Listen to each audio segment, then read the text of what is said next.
tema de hoje: seja mais nobre.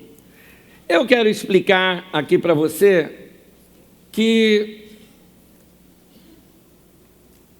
muitas vezes Deus vai nos orientar desta maneira, como nós vamos falar aqui hoje. E eu explico o que seria esta maneira. Tente se lembrar na sua infância, você tinha ou pai, ou mãe, ou vó, ou tio, ou tia, algumas pessoas que eram aqueles orientadores para a sua vida, são seus educadores, de bons modos, de boas maneiras, que levava você a entender o certo e o errado e se adequar a um estilo de vida. Por exemplo, filho, olha, você está na casa dos seus amigos, lá você foi visitar a tia ou foi visitar a prima lá, não abra a geladeira, entende? Deixa que eles lá que abram. Na tua casa você faz isso, na casa dos outros não. Sabe essas orientações, né? Essas orientações que pai e mãe dão para a gente? Pois bem, a palavra de Deus também nos dá orientação para a vida. E muitas vezes você vai perceber Deus agindo dessa maneira. E também é nossa responsabilidade como pastores, e a Bíblia nos chama como se nós fôssemos pais. Então, nesse momento, me permita assumir essa postura aqui de um pai que está falando assim: crianças, vão bater um papo. O nosso estilo de vida precisa mudar. Nós precisamos subir o nível do nosso estilo de vida. Eu te explico o que eu quero dizer com isso. O nível de estilo de vida hoje está tão baixo que qualquer mudança no nosso comportamento, na nossa gentileza, na nossa maneira de ser, aquilo que deveria ser normal numa sociedade já é visto como diferente. E é isso que eu quero dizer: seja mais nobre. Vamos melhorar. Para entender isso melhor, deixa eu entrar no texto. Eu começo contando a história de Abraão. Abraão, como você conhece, Deus o chamou para uma terra distante, e para ele ir lá para essa terra tão distante, ele levou consigo também o seu sobrinho Ló. O sobrinho Ló, o seu pai havia falecido, então ele era como um filho para Abraão. Lembrando também que Ló e Abraão e Sara, no caso, eram praticamente dois grandes povoados. Nesse momento, um povoado só, mas dois grandes povoados nômades, pastoris, que cuidavam ali do gado, do rebanho. E foi exatamente isso que causou uma separação entre eles. Devido a terem rebanhos grandes, devido até a terem crescido e prosperado, aconteceu que a terra já não era mais suficiente, ali o pasto não era mais suficiente para seus rebanhos, e começou a ter conflitos entre os pastores de Abraão com os pastores de Ló. E devido a esse problema, eles acabaram vindo a se separar. É interessante notar esse caso, porque a causa do confronto aqui eram coisas e não pessoas.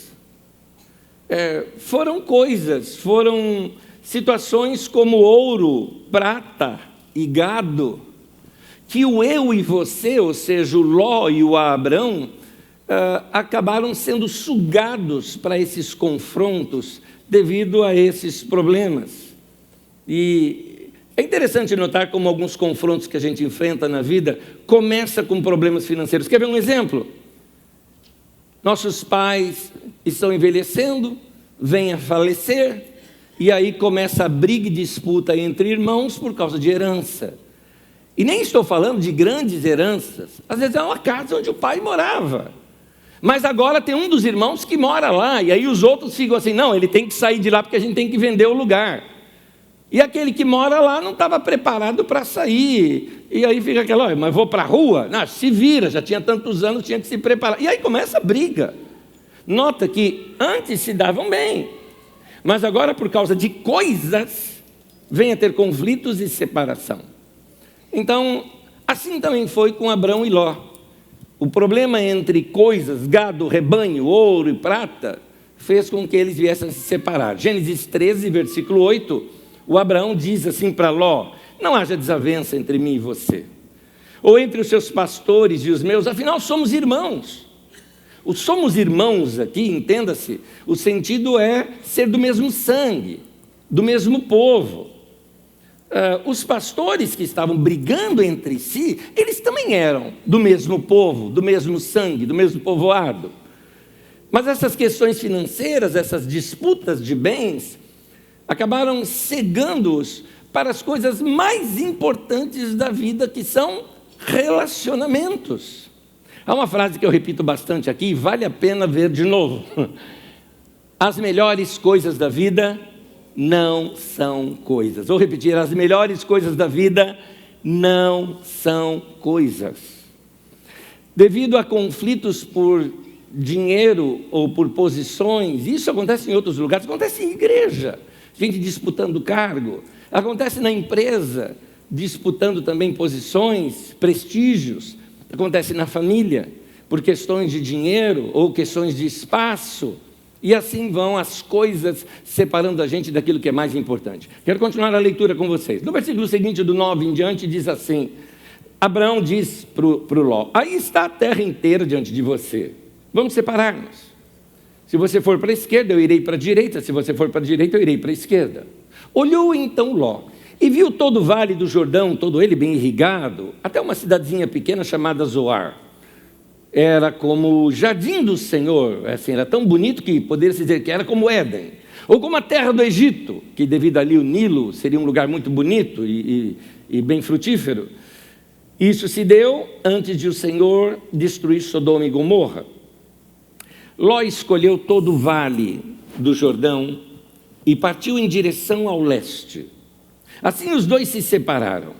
Abraão ficou na terra de Canaã, mas Ló mudou seu acampamento para um lugar próximo a Sodoma, entre as cidades do vale. Abraão era o mais velho, e já por ser o mais velho, ele teria prioridade de escolha. Por uma questão cultural, porque era assim, e seria assim até hoje. Também porque quem era, vamos dizer assim, o líder da caravana era o Abraão, foi ele que levou o Ló. Mas é interessante que Abraão, ele abre mão dos seus direitos em prol da paz. Em vez dele falar, eu quero escolher o lugar, eu vou e você se vira, ele falou, não, escolhe você, Ló. Vamos evitar conflito. Nota que em prol da paz, e em prol de evitar conflito, ele abre mão de direito. Isso é importante. Abraão sabia de um detalhe. Abraão sabia que a riqueza deles não estava em estar num bom campo, num lugar onde tivesse muito pasto. A riqueza dele tinha a ver com a bênção de Deus. Então Abraão falou, você escolhe para onde você vai, porque eu tenho a bênção de Deus com a minha vida, para onde eu for eu vou ser abençoado. Mas deixou o Ló, e é interessante que a Bíblia diz que o Ló olhou, se encantou. Por isso que nem tudo que é tão atraente aos olhos, de fato, é o melhor para a nossa vida. Mas foi para lá que Ló foi. E a história de Ló sobre Sodoma e Gomorra, você já conhece das Escrituras Sagradas, e você pode ler depois e ver o fim que deu, muito ruim para a vida do Ló. Mas voltando aqui. Abraão abre mão dos seus direitos em prol da paz. Fica de novo uma outra pergunta que eu já falei umas 10 vezes aqui com vocês e vale a pena repetir. Você quer estar certo ou quer ter paz? Algumas vezes é melhor a gente abrir mão do nosso direito para manter a paz.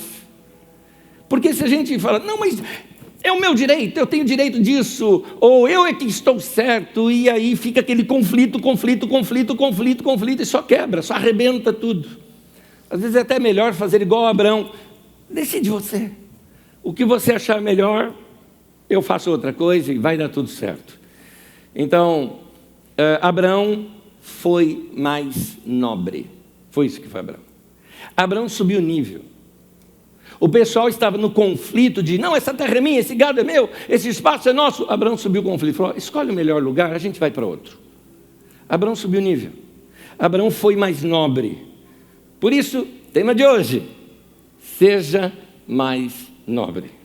E aqui vão alguns conselhos. Eu quero dar 3 conselhos, muito práticos e simples, mas são conselhos didáticos para o nosso dia a dia.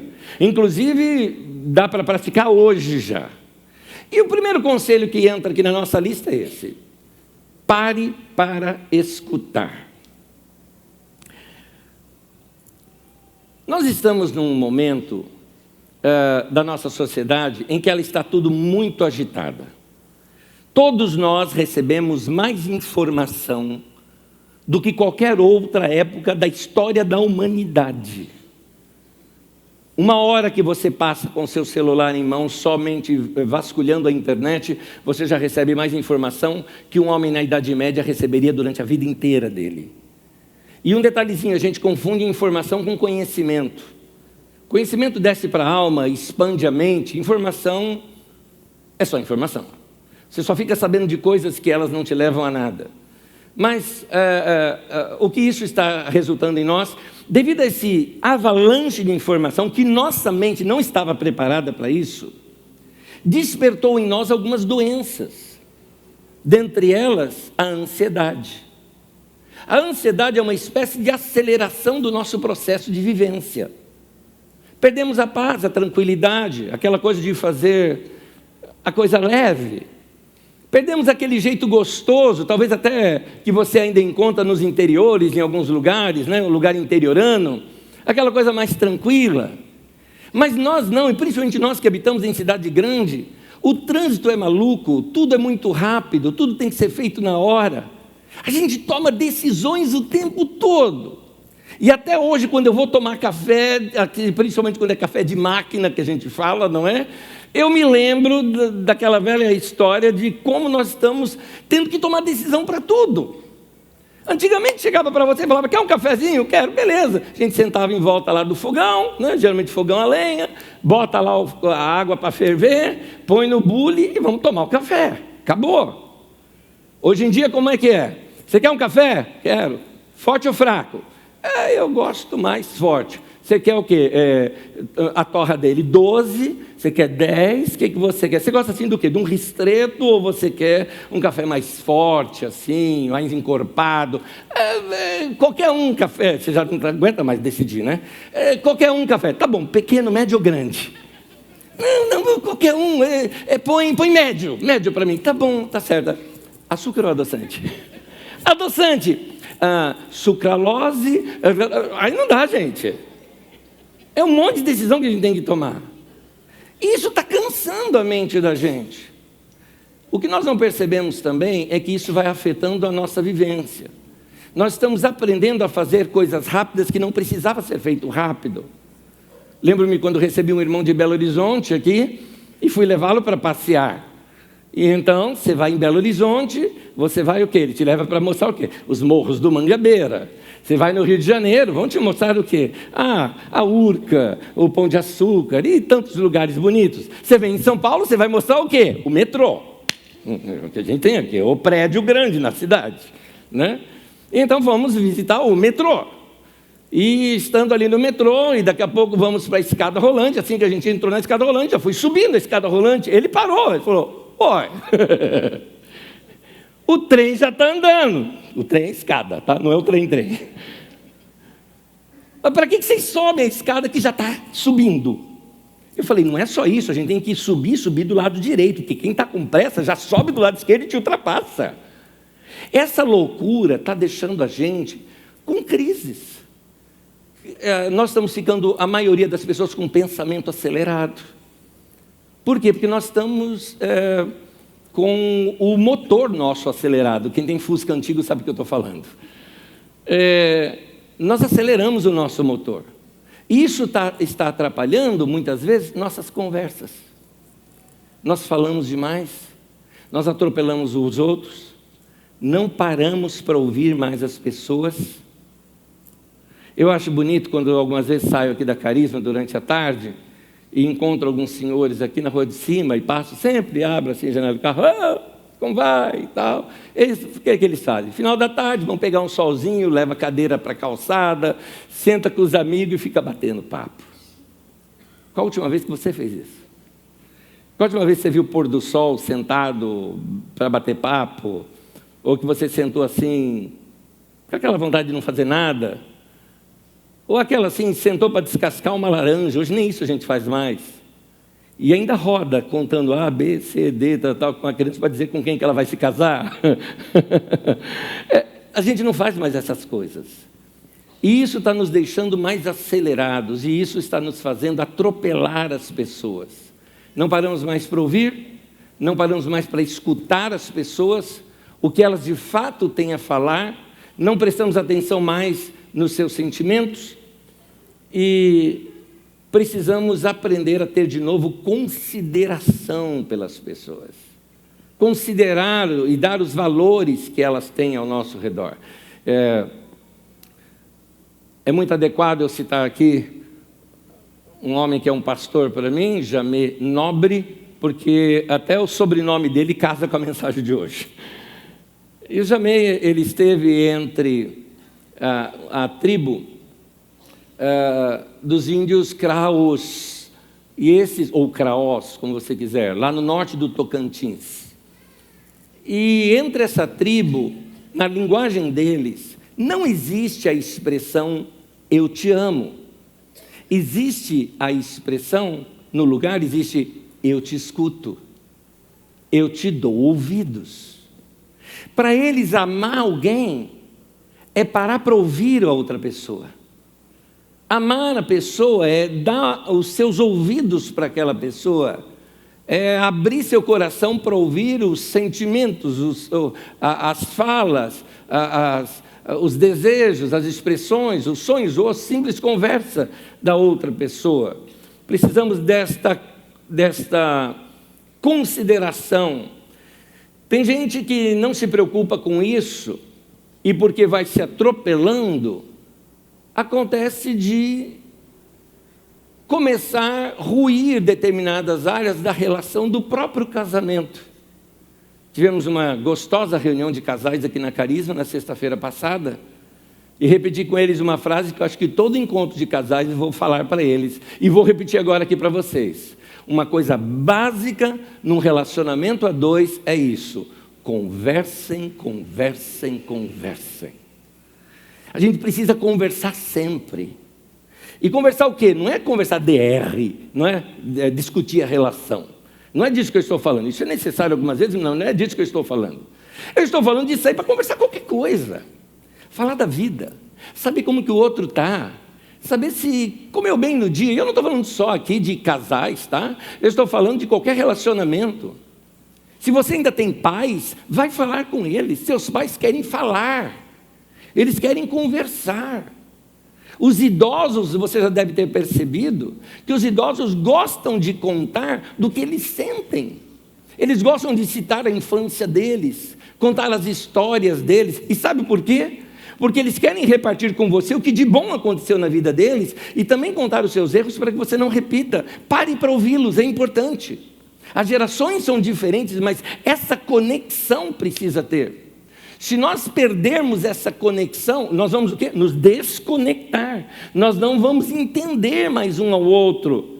Daqui a pouco você fala, não sei, eu e meu marido, a gente não se entende mais. Mas não foi agora que isso aconteceu, começou lá atrás, quando vocês pararam de conversar. Eu, meu irmão, ou eu e minha irmã, ou eu e minha mãe, ou eu e meu pai, a gente não se entende. Na verdade, vocês levaram anos e não construíram pontes entre as gerações. É preciso conversar, é preciso ter mais bate-papo, é preciso ter mais conversa entre a gente. E arruma desculpa para isso, arruma situações. Vai na padaria junto, vai no mercado junto, vai fazer alguma coisa junto, só para poder estar junto e conversar. Isso é importante. Falando sobre sabedoria, Tiago capítulo 3, versículo 17, diz assim: a sabedoria que vem do alto, ela é antes de tudo pura, depois pacífica. O que está entre parênteses aqui não é do texto original, é uma explicação minha da palavra original que está ali, para ampliar a palavra que está. Então, depois ela é pacífica, pacífica no sentido do quê? Que se esforça para que tudo fique em paz. Ela é amável, que é o amável ali, de saber tratar bem os outros, de ser amigável, de ser compreensiva, cheia de misericórdia e de bons frutos, imparcial e sincera. Isso tudo é ser sábio. Sábio evita briga. Quem é sábio evita encrenca, ou vou inverter. que evita encrenca demonstra sabedoria. Qual é o oposto de sábio? Tolo. Então, o tolo é o quê? Briguento.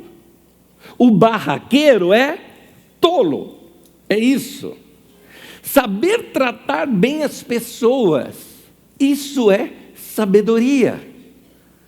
Não confunda sabedoria com ter muito conhecimento.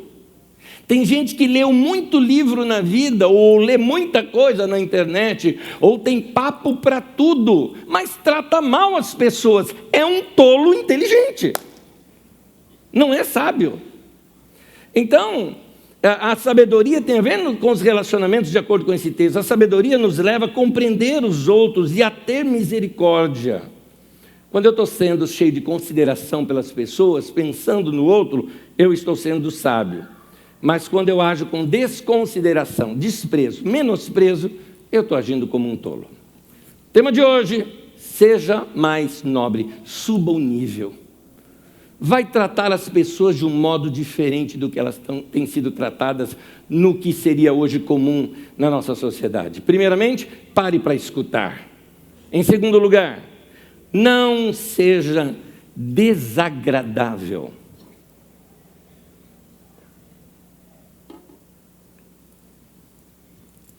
Precisamos saber como lidar com diferenças. Eu percebo hoje que está todo mundo na internet querendo lacrar. E lacração é aquela coisa que você dá aquela frase, encerra a conversa, e você está certo e todos os outros pagaram uma para você. E aí fazemos isso com outras áreas. Fazemos isso, e bem a área que eu vou tratar agora, por exemplo, fazemos isso com relação à religião, fazemos isso até com relação ao próprio Evangelho. E estragamos tudo fazendo assim. Porque quando nós simplesmente chegamos para alguém que está, de repente, numa outra doutrina, numa outra prática religiosa, e eu não concordo com isso, meu querido, você já fechou a porta para diálogo. Sei lá, acha palavras mais suaves para falar. Reveja seu vocabulário. De fato, eu não preciso concordar com tudo que se coloca por aí. Mas eu posso falar, eu penso diferente. E deixa a pessoa ter curiosidade para saber o que você pensa.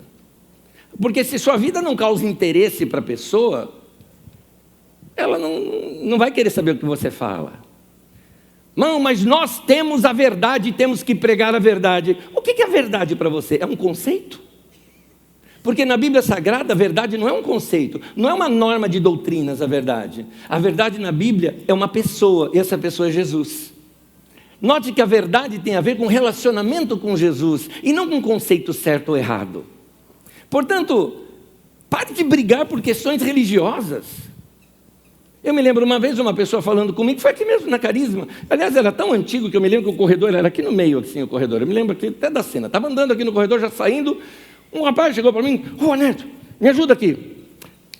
Me fala uns textos aí que eu preciso saber, que eu quero anotar, porque o cara lá no meu emprego, ele é testemunha de Jeová, e eu quero combater isso daí. Eu falei: não falo, de jeito nenhum. Falei: por quê? Eu falei: porque a Bíblia não é feita para combater ninguém. O que é isso? O que você vai fazer, rapaz? Vai brigar por causa de religião? Parece menino, adolescente, brigando por causa de time de futebol. Ou brigando por videogame, sabe? Gente que fica brigando. Sonic, não, Mario, sabe? Nescau, não, Todd, sabe? Para, que briguinha boba. Vamos pensar de outra maneira.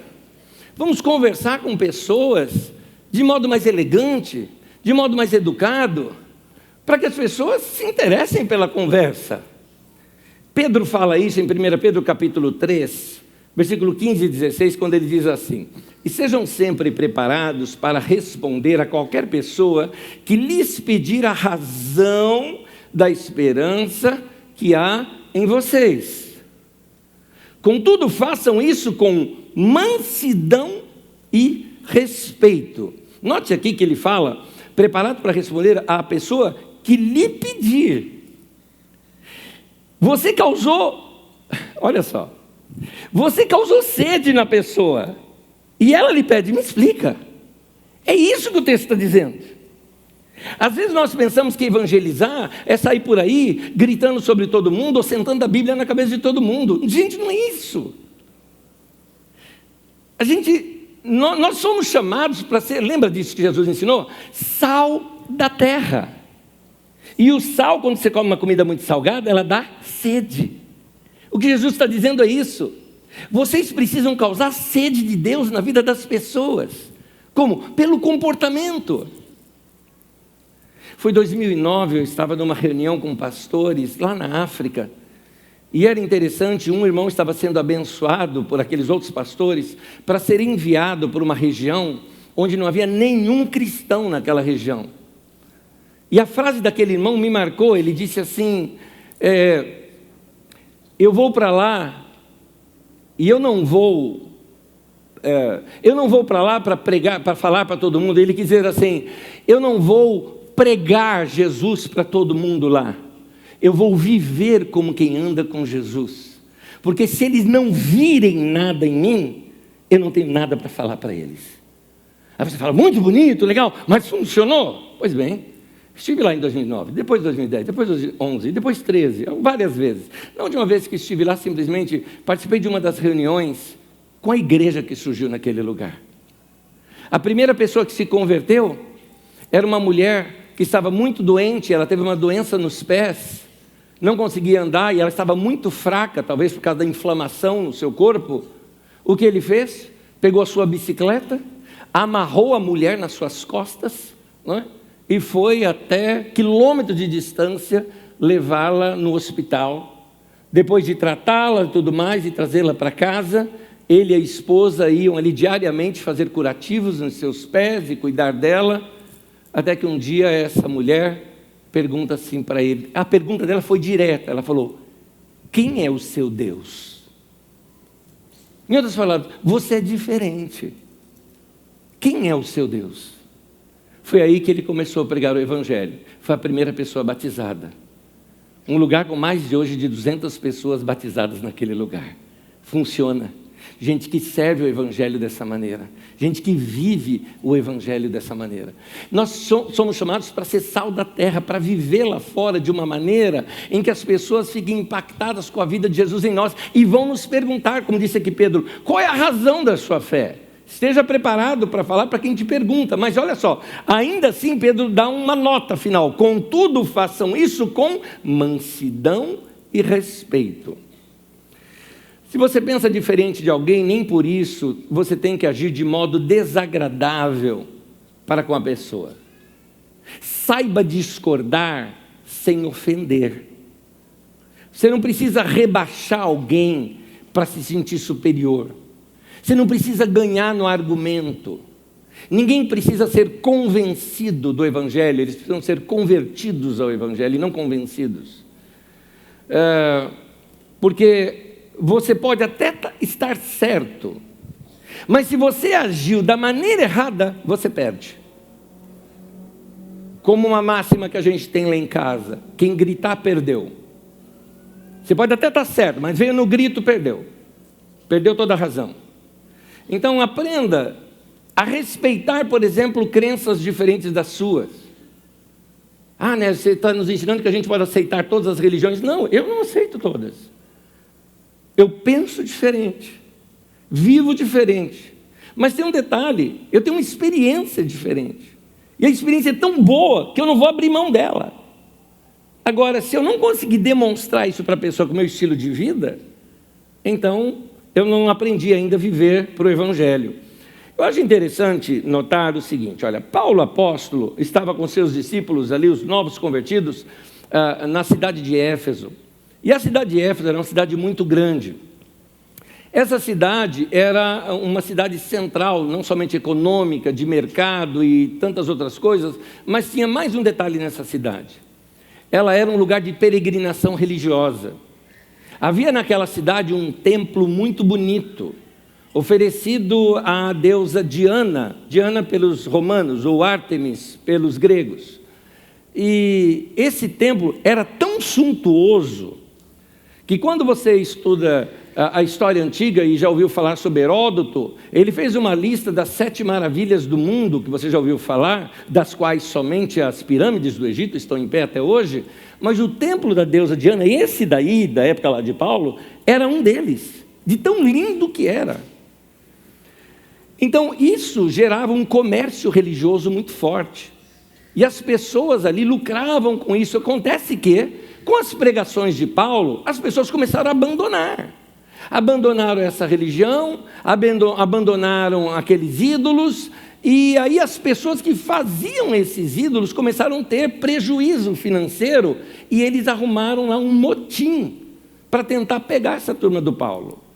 E aí fizeram motim ali na cidade, aquele alvoroço todo, e a coisa estava assim fervilhando, quando Paulo, entendendo essa situação perigosa, os discípulos mesmo chegaram para ele e falaram: olha, não vai lá. Outros queriam pegar uma turma lá para bater. Chegou um líder da cidade, entrou no meio de tudo aquilo, que eles estavam ali num teatro, sabe, porque lá foi assim, aquele movimento, vamos todo mundo sair, sabe, vem para a rua, aquela coisa toda, né? E aí, quando chegou nesse momento, vem esse líder da cidade, chamou a atenção de todo mundo, falou: para, gente, para. Se esses homens fizeram alguma coisa ruim, nós temos justiça e tribunais aqui, leve aos tribunais, vão ser julgados e tudo bem. Mas tem algo mais que esse homem disse que me chama a atenção. Olha só o que diz aqui. No texto de Atos diz assim, Atos 19, 37, eles não blasfemaram contra a nossa deusa. Paulo não falou mal da religião dos outros para pregar dele. Será que a gente pode aprender isso, gente? Não ofenda a religião de pessoas que pensam diferentes da sua, ou religiões que são diferentes da sua. Não faça isso. Eu vou usar uma frase aqui que quem é mais velho vai saber, quem é mais novo pode aí até perguntar para as pessoas como é que foi esse momento aqui no Brasil. Mas essa frase você vai entender. Meu querido, a frase é a seguinte: não chute a santa, ponto. Entendeu? Anos atrás, um pastor em rede nacional, em TV aberta, pegou assim, desrespeitando, pegou uma estátua que era de Aparecida e ficou assim com o pé. Olha, isso daqui não tem nada. Um tremendo desrespeito à fé católica. Isso foi um reboliço aqui no Brasil. Isso não se faz. Esse desrespeito foi feio. Isso foi horrível.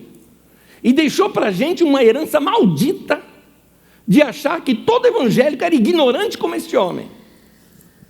Então, meu querido, saiba como falar do Evangelho com elegância, sem ofender.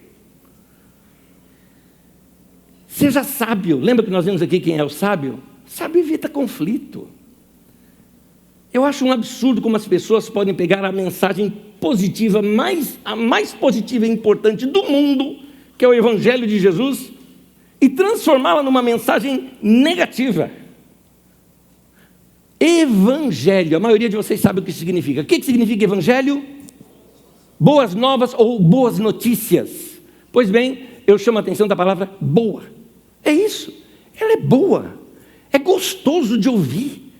O evangelho tem que ser aquela coisa fascinante, gostosa, que destrava a mente da gente, que abre o nosso coração. É isso. Mas as pessoas começaram a pregar o evangelho de outra maneira, de modo soberbo, chegando: eu vou para o céu, e se você não aceitar Jesus, você vai para o inferno. Meu Deus, isso é evangelho? Isso é pregação? Meu Deus do céu, de onde foi que tiraram isso? Então, a pregação, gente, algumas pregações por aí, eu confesso, elas me engasgam. Na internet, principalmente, as pessoas ficam simplesmente atacando outras crenças, outros costumes, outras coisas. Querido, faz o certo. Não fica apontando o erro dos outros. Vai viver o certo você. Porque senão fica aquela pregação desrespeitosa, sabe? Que falta de tato, que complexo de superioridade. Ou como disse uma jornalista certa vez, que deselegância. Lembra disso? Pois bem.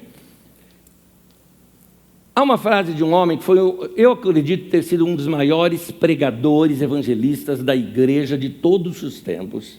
No século passado, Billy Graham. Billy Graham disse o seguinte: pregar o evangelho é um mendigo dizendo a outro mendigo onde... Isso é bem diferente de alguém arrogante dizendo que ele está certo e o outro está errado. Pregar o evangelho é saber que eu não sou melhor do que ninguém, mas eu encontrei uma coisa que mudou minha vida, mudou meu coração, e eu quero te contar porque foi tão bom para mim. Nós somos iguais. Nós somos, desculpe a expressão, mas nós somos os desgraçados sem a graça de Deus. Espero que você entendeu o trocadilho. É isso. Por isso o evangelho faz essa diferença na vida da gente. E é isso que a gente tem que pregar. Não é de estranhar que tem tanta gente que simplesmente não entende o amor de Deus. E eu confesso para vocês uma coisa, estou sendo muito sincero. Se o evangelho que é pregado hoje dessa maneira fosse o único ser pregado durante todos esses anos da minha vida, eu me pergunto se eu mesmo teria me convertido. É mais provável que eu teria aversão de igreja, por causa da sinceridade. Eu ia falar, não dá para engolir uma coisa dessa. Não parece, eu não compreenderia o amor de Deus sendo falado dessa maneira. Jesus não falava com as pessoas de modo arrogante. Jesus, ele era amável. Jesus, ele era gentil. Jesus, ele era elegante. Jesus, ele era generoso. Jesus respeitava as pessoas. Eu acredito que Jesus não era somente simpático, mas também sorridente, alguém que era do povo, alguém que era fácil de se aproximar. Prova disso é que as crianças queriam se aproximar dele, e criança não gosta de se aproximar de gente sisuda, de gente carrancuda. Então Jesus era um cara muito gente boa. Alguém fala, não, mas eu vejo na Bíblia Jesus falando bravo com umas pessoas. Sim, com quem? Contra os fariseus religiosos, porque esses massacravam o povo. E colocavam tantas leis e regrinhas que massacrava a vida das pessoas. Então Jesus estava, na verdade, defendendo o povo quando ele confrontava esses religiosos. Era por isso.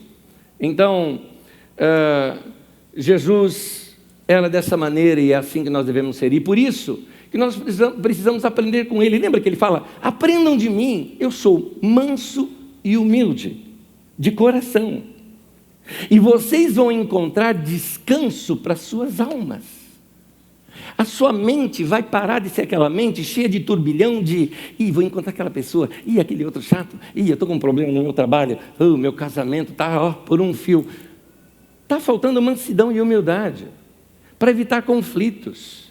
Vamos aprender com Jesus. Vamos lá, gente, vamos subir o nível. Por isso, é isso que eu estou querendo dizer. Seja mais nobre.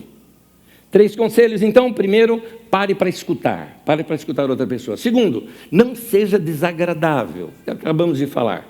Terceiro e último, seja mais gentil. Seja mais gentil. Referindo-se a uma mulher cheia de virtudes, há um texto em Provérbios que diz assim, que serve tanto para o homem quanto para a mulher. Provérbios 31, 26.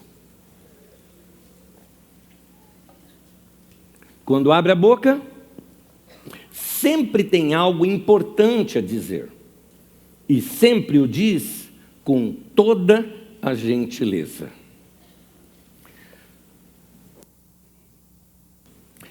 Quando as pessoas forem grosseiras com você, responda polidamente, responda com gentileza. Já ouviu a frase? Gentileza gera gentileza. Já ouviu essa frase? Pois bem, essa frase foi cunhada por um doido no Rio de Janeiro. Um homem que ficou meio maluco por causa de um incêndio que morreu muitas pessoas lá num circo, e ele resolveu que ele tinha que pregar paz para a humanidade. Ele foi conhecido como profeta gentileza. Procura na internet, vai atrás, vai estudar sobre isso, você vai ver que cara interessante era aquele. E ele começava a distribuir rosas, flores para as pessoas nas ruas. Ele ficava pintando debaixo dos viadutos, dizendo gentileza gera gentileza, ensinando o povo, vamos amar, era isso. Ele copiava textos bíblicos que falavam sobre amor nas colunas dos viadutos do Rio de Janeiro. Um dia a prefeitura da cidade mandou pintar tudo e cobrir tudo de cinza. Foi aí que Marisa Monte fez uma música chamada Pintaram Tudo de Cinza. Depois você procura isso na internet, você vai ver que historinha interessante. Mas a gentileza gera gentileza. Nós precisamos entender que, vamos voltar ao que nós falamos lá atrás? Nós estamos numa geração que a ansiedade, as crises, os conflitos estão sendo provocados em nós com uma aceleração do nosso processo de vivência. Está tudo muito rápido, tudo é competitivo hoje. Tudo a gente tem que chegar primeiro, que falar primeiro, que fazer primeiro. E por causa disso as pessoas estão enfrentando conflitos e a gente enfrenta pessoas com conflitos em todo lugar onde a gente vai. A gente enfrenta isso no trânsito. Pessoas que às vezes estão malucas no trânsito, é que você não sabe o histórico dela, de onde ela veio, porque aquilo aconteceu. E se você não prestar atenção, você está assim já. Será que você não precisa diminuir um pouquinho o seu ritmo? Você já parou para prestar atenção ou para conversar com as outras pessoas para saber o seguinte: será que eu não ando falando rápido demais? Será que eu não ando atropelando você quando eu converso? Que tal perguntar para as pessoas com as quais você convive? Porque algumas vezes nós somos assim. Eu conheço alguém que recebe umas lições assim, tá? Aqui, ó, eu conheço alguém assim. Principalmente quando eu saio daqui nos cultos de domingo, imagina, 3 cultos, e você sabe, a velocidade de fala numa pregação não é a mesma de uma conversa. Então aqui 3 reuniões no domingo, e falando, e expressando, e tudo muito rápido, o que acontece? Eu chego em casa desse mesmo ritmo. Então, às vezes eu chego em casa e já começo a atropelar todo mundo, atropelo a Magda, o André, o Eduardo, atropelo todo mundo, vou falando coisas, e a Magda, o Duque chega para mim, pai, menos, ó Magda, querido, menos, chega, eu já chego assim, bom, vamos almoçar, já vou pegando os pratos aqui, vamos lá, você senta ali, tudo, para, quieto, calminha, né? Diminui, menos. Uma vez eu estava dirigindo aqui na cidade, eu trabalhava num outro lugar aqui da cidade, indo para lá, e eu não estava atrasado, eu estava ali adiantado, porque eu gosto de andar adiantado, indo para a empresa, e simplesmente aqui nas ruas da cidade, para quem conhece aqui, quando pega a Marginalzinha e sobe a 7 de setembro, na 7 de setembro, ali, na Marginalzinha tinha um carro na minha frente, e o carro devagar, gente, era um senhorzinho, de chapéu, num Fusca, braço para fora, e lá, pó. E eu estava num carro alto, que eu sou baixinho, eu gosto de carro alto, né? Então, estava num carro alto, e com aquele motorzão, só assim, tentando ver se o cara se toca, vai lá, dá um espaço, tal, e nada. Entrou na 7 de setembro, um pouquinho mais larga, a hora que abriu um espaço, eu só pisei, e fui. Chegou lá em cima, o semáforo fechou. O que aconteceu? Só olhei no retrovisor e foi vindo. Pó. Parou do meu lado. Olhou para mim e ainda cumprimentou. Bom dia.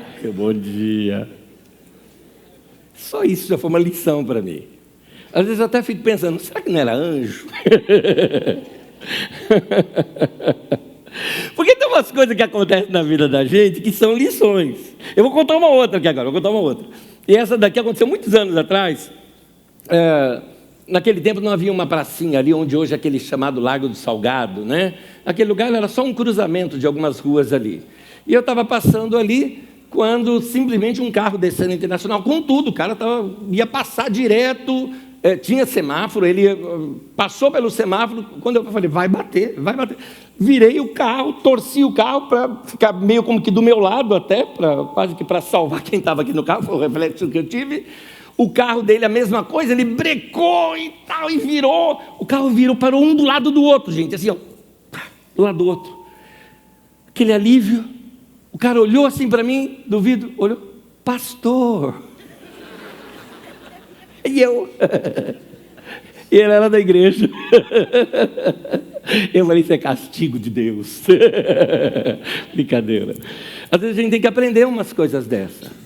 Precisamos rever a maneira como nós tratamos as pessoas. Nós não sabemos o histórico delas que as levou até lá. Um pastor contou a seguinte história: ele estava no mercado quando uma pessoa, na frente dele, destratou muito a mulher do caixa. De fato, ela tinha cometido erros ali no registro, fez coisa errada, tentou consertar, piorou, demorou, enroscou, a fila aumentou. E a mulher destratou, falou alto, brigou, e falou que ia falar com o gerente, ia denunciar. E ela ainda estava ali empacotando, né, já as suas coisas, quando chegou a vez desse irmão.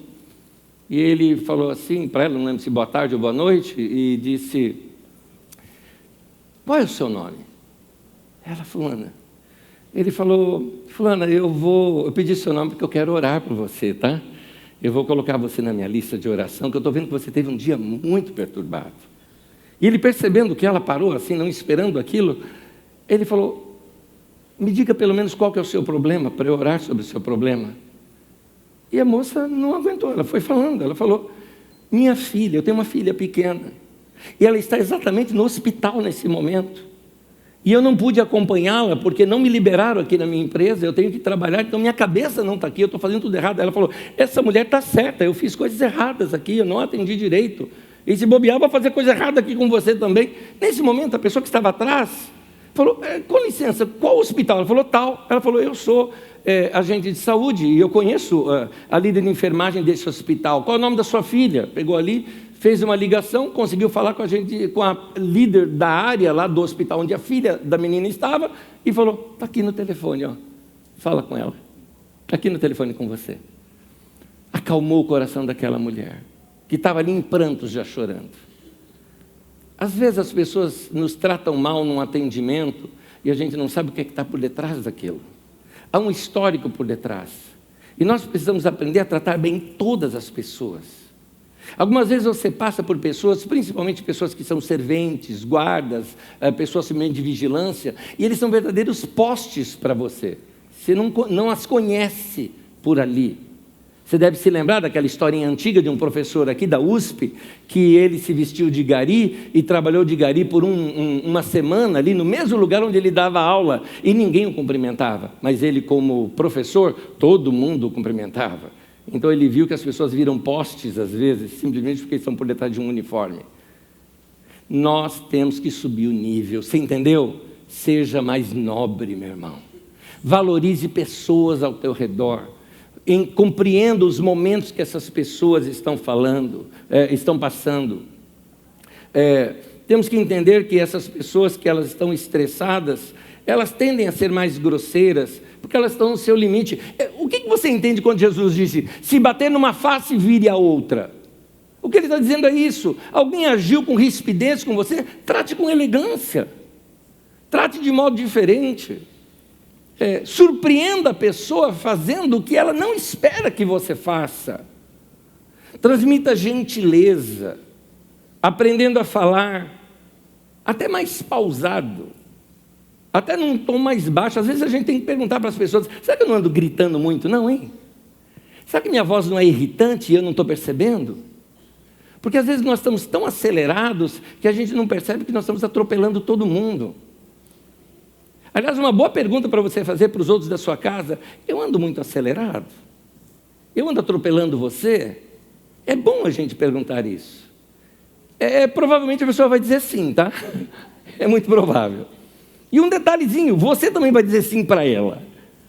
Mas nós precisamos desacelerar um pouco, nos organizar melhor e aprender como tratar melhor as pessoas ao nosso redor. Seja quem for, porque algumas vezes você está falando com pessoas e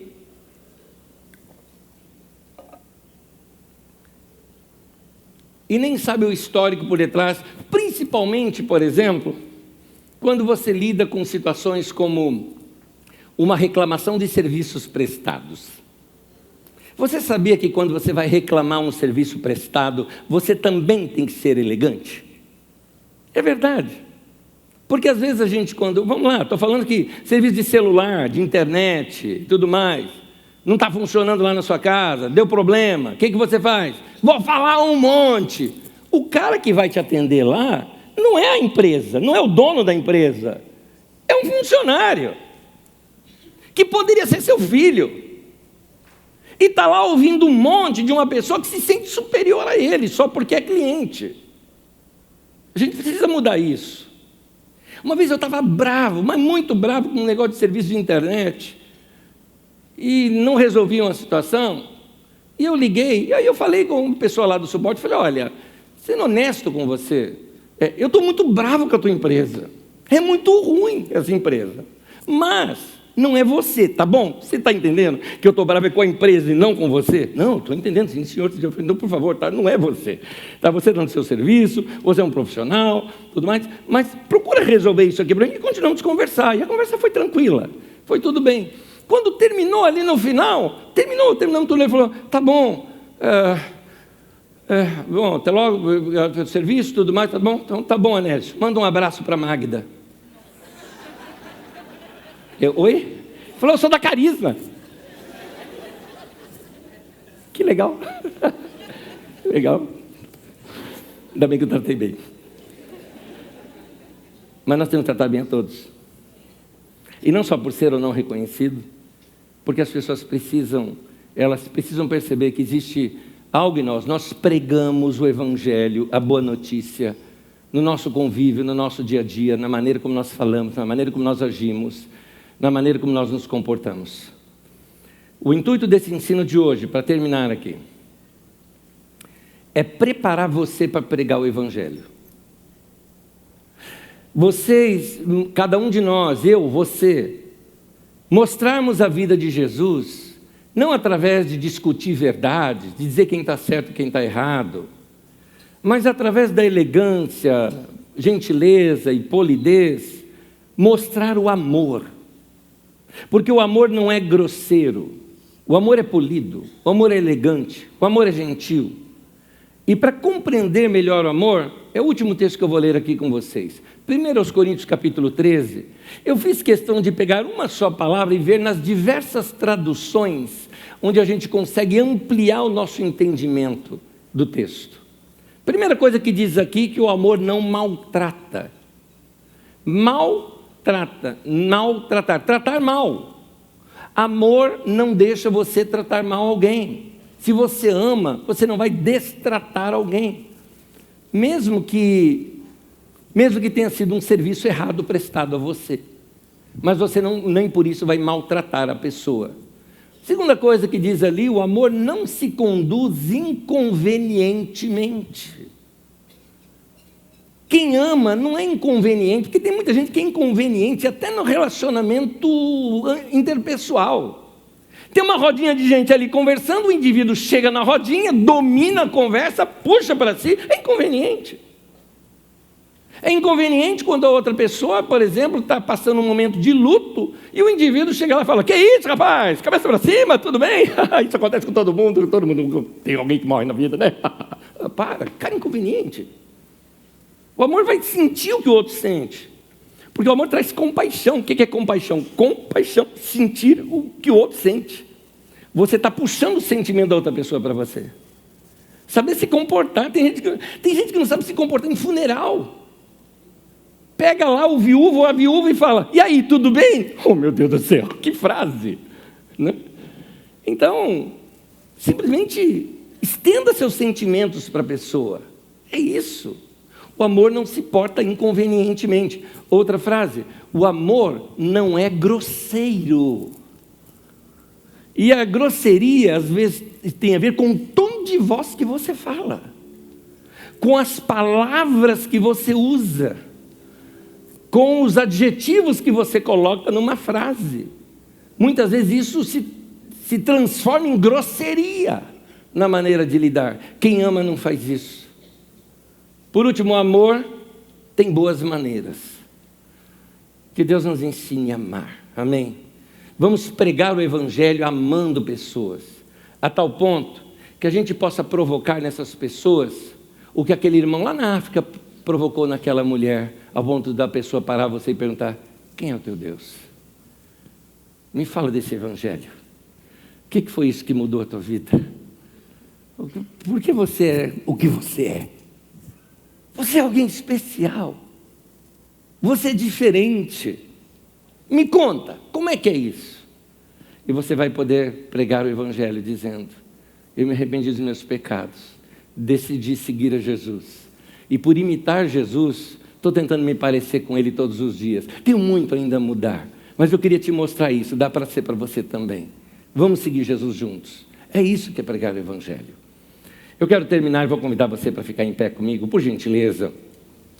Como eu disse, meu desejo aqui é poder influenciar pelo menos essa geração da igreja que se encontra aqui na Carisma hoje, e influenciar cada um de nós a ser uma geração de gente polida, elegante, gentil ao máximo. E digo mais, principalmente famílias dentro de casa. Vamos mudar, gente, nosso comportamento. Vamos ser, entre as pessoas, aquilo que a gente é dentro de casa. Ou melhor, vamos ser dentro de casa aquilo que a gente é entre as pessoas. Em outras palavras, vamos trazer isso para dentro da nossa casa. Porque às vezes você cumprimenta todo mundo de boa na rua, mas dentro de casa você é violento, bravo, você é chata. Vamos ser a mesma pessoa. Eu espero que a gente comece a mudar assim. Outra coisa, que os nossos profissionais aqui sejam diferentes do que existe na média por aí. Vamos subir de nível. Vamos ser mais nobres. Seja mais nobre. E eu espero que você comece a praticar isso hoje mesmo. Hoje mesmo, você pode começar a praticar. Eu já te dou 2 lugares para você começar a praticar isso. Primeiro, no estacionamento. Já tem um lugar aí para você mudar. Parece um absurdo, mas gente vindo para a igreja, para o nosso culto, destratou nossos atendentes do estacionamento. Gente que está lá para servir, para ajudar, só porque falou: não estaciona aqui. Não, estaciona, a rua é pública, eu ponho onde eu quiser. Tá bom, vai lá. Eu imagino o que o cara do estacionamento pensou: vai mesmo lá para a igreja, que se converta, indivíduo. Porque tu não é convertido, não. Não é? Vamos mudar, gente. Quer ver um outro lugar para você praticar isso hoje? Vai na hamburgueria daqui a pouco. É uma delícia o hambúrguer, é uma delícia a comida, mas demora. Por quê? Porque chega todo mundo de uma vez, ué. Aí demora, aí a pessoa vai lá e briga. Teve gente que xingou lá, gente. Xingou. O que é isso aqui? Isso aqui é uma... Eu falei, meu Deus do céu. Eu até falei, não, foi durante a semana, gente. Não, a gente da igreja mesmo. Eu falei, oh, meu Deus do céu. Tem sinal da cruz. Eu falei, que isso? Não pode. Vamos começar a praticar dentro de casa também. Quem ama faz surpresas, né? Vamos surpreender as pessoas. Vamos fazer o que a pessoa não espera. Jesus falou, se te pedirem para caminhar 1 milha, caminha 2. Porque chegava o soldado romano com as coisas dele e te obrigava. Você vai caminhar 1 milha aqui comigo, carregando comigo. Você tinha que ir, era lei. Jesus falou, caminha 2. Surpreenda o cara. A hora que o cara falava, tudo bem, já deu. Falou, não, vou mais um pouquinho com você. Vou te ajudar. Faça o que a pessoa não está esperando. Alguns de vocês iam chegar em casa hoje à noite e lavar a louça. Oh, glória. Vai ter revival na Carisma agora. Com gente se oferecendo para ajudar o outro. Pois bem, última frase. Amar na prática é isso. Sermos simpáticos, elegantes, respeitosos para com todos. E o sorriso no rosto deve ser a nossa marca. Amém? Me permita orar por vocês. Querido Deus e Senhor, eu oro por cada mulher, cada homem nesse lugar, moço, moça, que a mão do Senhor esteja sobre cada um de nós aqui, convertendo o nosso coração dia a dia, Senhor. Que cada dia possamos dar um passo a mais na direção de Jesus, nos tornando um pouquinho melhores. Que hoje comece isso pela Tua palavra citada aqui hoje. Que nós possamos converter o nosso coração e tratar melhor as pessoas, sermos mais nobres, sermos mais elegantes com as pessoas, respeitosos, amar de fato a cada pessoa ao nosso redor. A começar de nós, da nossa casa, dos nossos amigos, dos nossos irmãos, até aqueles que vamos ao longo dessa semana esbarrar nessas pessoas, que sejamos gentis para com todos, pregando o Evangelho com atos, mais do que com palavras. Seja assim na minha vida e na vida dos meus irmãos. Eu te peço certo de que o Senhor atende a nossa oração e vai nos dar muita oportunidade de fazer isso essa semana.